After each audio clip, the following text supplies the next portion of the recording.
হাজার টেনশন মাথায় আসুক, আপনি মন থেকে শক্ত থাকবেন, আমার আল্লাহ যা করে তা, আমার আল্লাহ যা করে তা, আমার আল্লাহ যা করে তা।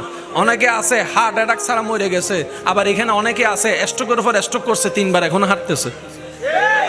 হায়াতের মালিক কে? রিজিকের মালিক কে? ইজ্জত দেওয়ার মালিক কে? সম্পদ দেওয়ার মালিক কে? সুস্থতা দেওয়ার মালিক কে? সব দয়া করার মালিক কে? ওই আল্লাহ আছে না নাই? দেখে কি দেখে না? দিতে পারে কি পারে না? তাহলে বান্দার টেনশন করার কোনো দরকার, শুধু বান্দার বলতে হবে আমার আল্লাহ আছে, আমার আল্লাহ। এই কথাটা একটু মাথায় রাখবেন, আমার আল্লাহ। সবাই একটু জোরে বলেন আমার আল্লাহ।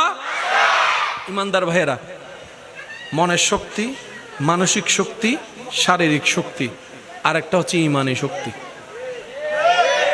কি শক্তি?